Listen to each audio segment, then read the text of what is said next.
हमने कहानी घमंडी चूज़ा पढ़ी थी। आज हम उसका अभ्यास करेंगे। इसके शब्दार्थ, इसके पाठ की समझ, भाषा की समझ आज पूरा पढ़ेंगे और आप भी मेरे साथ उसे पढ़ें। मैं इतने अच्छे से पढ़ाऊँगी आपको कि आपको सब कुछ समझ में आ जाएगा। बस केवल ध्यान से आप सुनिएगा, है ना।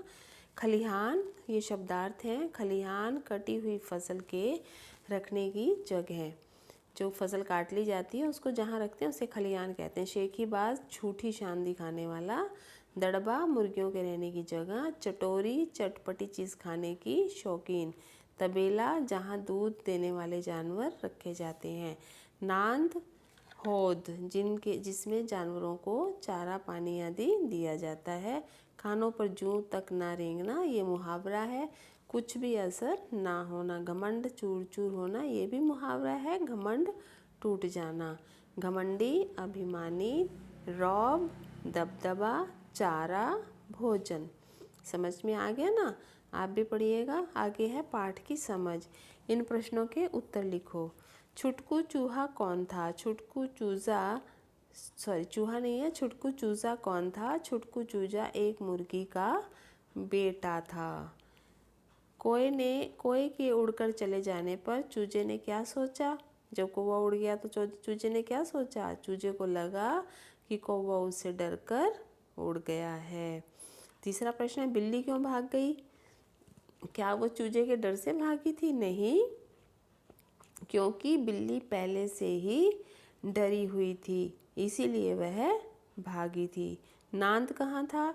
उसमें क्या भरा था? नांद भैंस के तबेले में थी। नांद में चारा भरा था। छुटकू नांद में कैसे गिरा? मुंगेरी लाल ने चारा झटके के साथ नांद में गिराया, तभी झटके के साथ छुटकू भी नांद में गिर गया। आगे पेज पर है, सही वाक्यों के सामने, सही और गलत के सामने क्रॉस का निशान लगाना है। छुटकू चूजा घमंडी और शेखीबाज था, बिल्कुल सही है, इसमें सही का निशान लगेगा। बिल्ली चूजे से उलझ पड़ी, नहीं उलझी थी, गलत है। छुटकू चूजा भैंस को जोर जोर से डांटने लगा, यस हाँ डांट रहा था। चारे के बोझ से नन्हा छुटकू चिल्लाने लगा, चारे के बोझ से नन्हा छुटकू चिल्लाने लगा, यस ये सही है।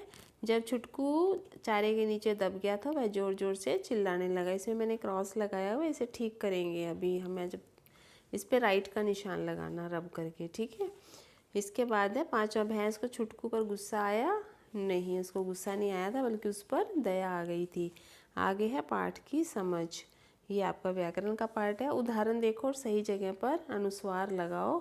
तुरंत र के ऊपर बिंदी लगी है, अंदर में अ के ऊपर बिंदी लगेगी, लंबा में ल के ऊपर बिंदी लगेगी, कंधा में क के ऊपर और बंदर में ब के ऊपर। प्यारे बच्चों, जिस अक्षर के बाद न की आवाज़ आती है उसी अक्षर के ऊपर, जिसके बाद आवाज़ आती है उसके ऊपर बिंदी लगाई जाती है।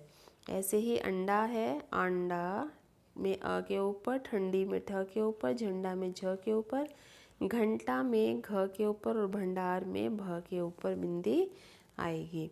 इसके बाद एक से अनेक बनाओ। एक वचन दिया गया, कौवा, कोए, रोटी, रोटियां, भैंस, भैंसें, ठीक है। ये तो आपका अभ्यास हुआ। अब आगे का और अगला पेज चलते हैं हम। इन चित्रों को देखो और वाक्यों को पढ़ो। चित्र में देखिए मिनी नाच रही है ना, और रोहित पढ़ रहा है। अब इसमें है नाचना और पढ़ना काम है ना, कोई कर रही है ना ये काम। मिनी नाचने का काम कर रही है, रोहित पढ़ने का काम कर रहा है। हमारे द्वारा कोई ना कोई काम होता ही रहता है। जो शब्द हमें काम के करने या होने की जानकारी देते हैं वे क्रिया शब्द कहलाते हैं। जो शब्द हमें काम करने या होने की जानकारी देते हैं वे क्रिया शब्द कहलाते हैं।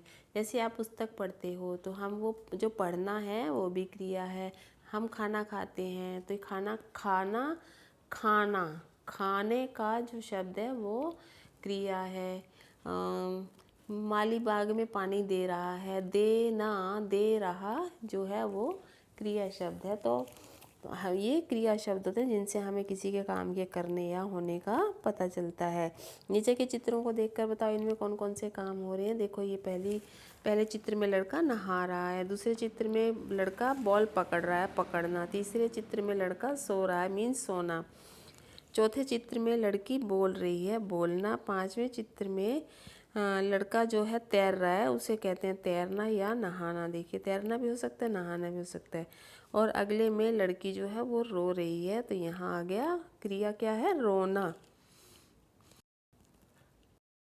अगले पृष्ठ पर आगे व्यवहारिक परीक्षण है। सोच समझकर खाने का बर्तन, किसमें किसको खाना देंगे। देखिए गाय को हम नाद में खाना देंगे, और लड़के को कुत्ते को हम कटोरे में देंगे, और तोते को हम ऐसी एक थोड़े गहरे से बर्तन में देंगे, ये भी कटोरा ही है बड़े टाइप का।